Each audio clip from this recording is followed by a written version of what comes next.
Hey guys, what's up? It's me, Thomas. Tonight we're back here with Extra History, and here's part one of The Path to Pearl Harbor. Yeah, this is the only part of this series that did not make the transfer over from the old channel to the new one. So, redoing this one, and as always, I'll be giving my info in case of anything comes to mind. So, here we go. Let's start The Path to the Pearl Harbor incident. So, be sure to like, subscribe for more. Hope you enjoy. Let's check it out. Pearl Harbor, October 1940.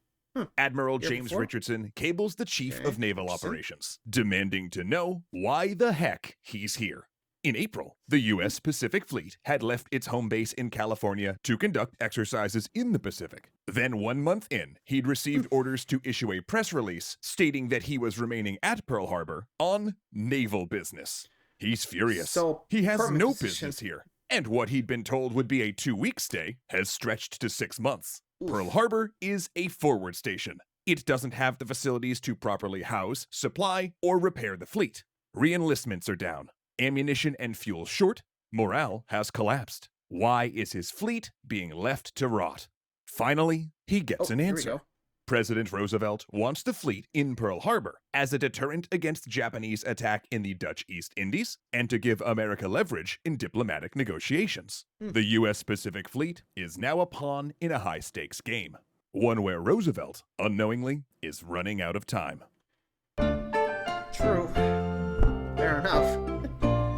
What about the diplomacy with the Americans? Say, would you Oh, like to see the next episode of this series immediately after watching this one instead of waiting a full week? Well, now with the new Nebula First, you totally can. Learn how to get access to the Curiosity Stream Nebula bundle after the episode.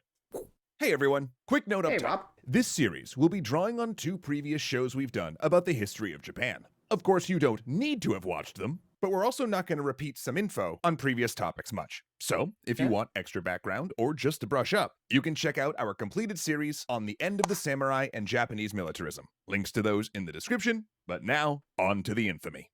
December Yeah, I'm gonna have to redo the whole Japanese militarism once I'm done. When I'm done with this, so there's a lot for me to do, just to say the least. Anyway, if I remember correctly, the Japanese were pretty much going through some turbulence after the whole end of the samurai and militarism. Yeah, it's pretty much anarchy. Military's doing whatever the heck they want. You'll see what I mean once we do this and some of the other well, there's one more video on this, but just go check out the art parts. You'll know what I mean. Moving on. December 7th, 1941 is The one of the most days famous that live dates in in world infamy. history. The day that the Empire of Japan attacked the U.S. naval station at Pearl Harbor, bringing an unaware America into World War II.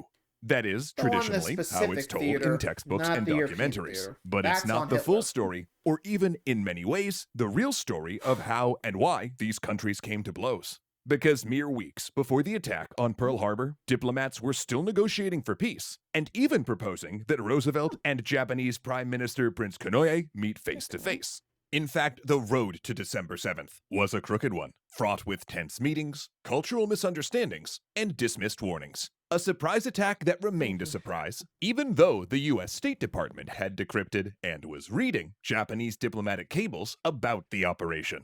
But to trace the boy. roots of this conflict, Oh, we have back to to go the back 80s. much Or further than 1800s, sorry. 1940. We're heading back to the late 19th century, when both Japan and the United States emerged as Pacific empires. Both were late to Pacific colonialism. By the 1870s, Spanish colonies in the Philippines and the Marianas were already 3 centuries old, as were Dutch possessions in modern Indonesia. Heck, the British had been in Australia China? since the late 18th century, but the US and Japan, by contrast, had been constrained by internal factors, and only began to scramble for territory in the late 1800s. Japan, its centuries-long Perry? isolation ended by the expedition of American Admiral Perry, wanted to be counted among the great powers, and that meant establishing a colonial empire.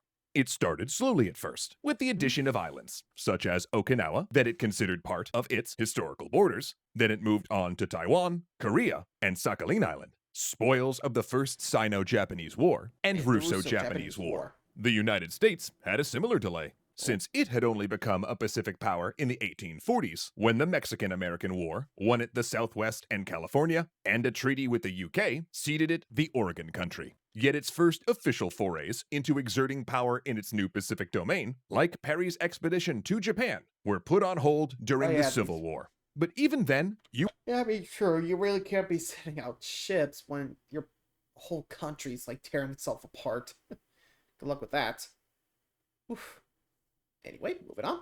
U.S. expansionism continued because U.S. interests in the Pacific were not initially territorial, but rather commercial and religious. Merchants trying to strike it rich in the China trade established trading enclaves, and American whalers spread across the Pacific from the Arctic to the Antarctic. Plus, New England missionaries set down on nearly every island and port city from Honolulu to Yokohama. So, though not officially part of the U.S. government or its plans, this American presence forced the State Department to set up embassies and consulates at a rapid pace to serve these Americans abroad. Not to mention, the purchase of Alaska in 1867 also increased American reach. But both the whaling industry and the China trade were dependent on reliable resupply stations, especially for the coal increasingly used to power ships. And since the best ports in the mid-Pacific, such as the Kingdom of Hawaii, imposed high taxes on refueling, the U.S. began looking for alternatives. It first claimed Midway Island, an uninhabited atoll that was part of the Hawaiian island chain in 1859,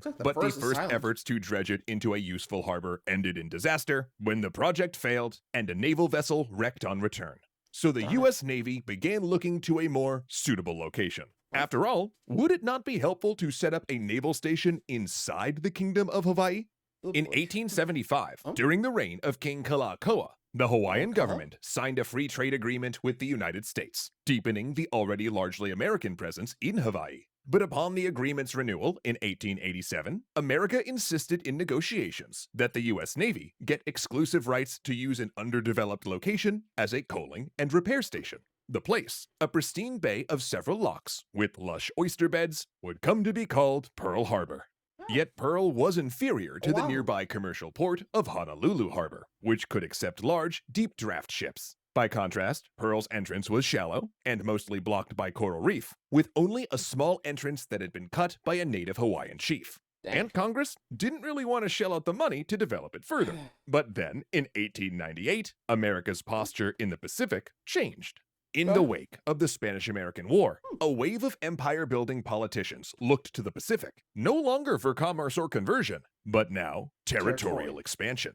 In 1893, a group of American businessmen and Hawaiian subjects of American descent staged a coup against the Hawaiian monarchy, with the goal of annexing the islands to the United States. However, when newly inaugurated President Grover Cleveland blocked annexation, the coup planners briefly formed a republic to wait for the U.S. to elect an administration with a more expansionist mindset. And they got what they wanted in President William McKinley. See, when the United States took over Manila Bay in 1898 as part of the Spanish-American War, it was clear to the McKinley administration that the Philippines would not be liberated, but made a territory of the United States. And needing a way station to support America's Asian territory, McKinley gladly accepted the offer of Hawaiian annexation, as well as seizing the formerly Spanish Guam and claiming Wake Island. Within months, the U.S. had established a trans-Pacific empire with a reliable system of trade routes and way stations. Development work began at Pearl Harbor, with the Navy commencing dredging operations so it could finally accommodate large ships. And while the first dry dock collapsed in a 1913 engineering disaster, by 1919, Pearl Harbor finally became a functioning naval station. A functioning naval station that Japan looked on with unease. After all, they'd been thrust into this modern world by a visiting American fleet, and now they had the potential to have one at their doorstep. The combination of Pearl Harbor and the Philippines represented a new, potentially game-changing threat, allowing the U.S. to project naval power across the Pacific and into Asia. But despite a few diplomatic incidents, things remained largely cordial between the U.S. and Japan. The two fought on the same side during World War I, with Japan further expanding its colonial possessions in the Pacific Islands, gaining a mandate over German colonies after the war. Yet that was where things started to sour. During the negotiations over the Treaty of Versailles, Japan led a push for a statement on racial equality in the treaty that the U.S. knocked down. Similarly, the Washington Naval Treaty of 1922, meant to limit the size of fleets to prevent another arms race and world war, constrained Japan to having only 3 capital ships for every 5 the US and Britain possessed. While the London That's Naval Conference bad of too, like 1930 defense loosened cost there. this ratio on heavy cruisers, making it 10-7, it was still rightly Doesn't help. seen as an attempt to constrain Japanese naval power. It seriously inflamed both international relations between the two countries, as well as fueling hardline militarist parties in Japan. And in 1931, things shifted again, when And here we Japanese go. officers staged the Mukden incident, using a false flag bomb attack on a rail line as a pretext to invade Chinese Manchuria. U.S. diplomats at the League of Nations attempted to stop the invasion by invoking a peace pact Japan and China had signed in 1928. Let me Yet guess, that didn't had work. no effect. So, declaring that Japan's actions had voided the Washington Naval Treaty, Secretary of State Henry Stimson announced that the U.S. would no longer be bound by the arms agreement. A new naval arms race in the Pacific had begun, and its conclusion ran a straight line to 1941, right to the U.S. Pacific Fleet languishing at Pearl Harbor, which we'll talk about next week. Yeah, about. And that will be the Panay incident that you see on the blackboard there. I think that's the term, but anyway, there you go. The part 1 that I lost. Anyway, so we'll be getting to this in 2 days because I think that's going to be the last of the series. So for now, that's going to be it for me. So thanks for watching, everybody. And until next time, like, subscribe for more. See ya.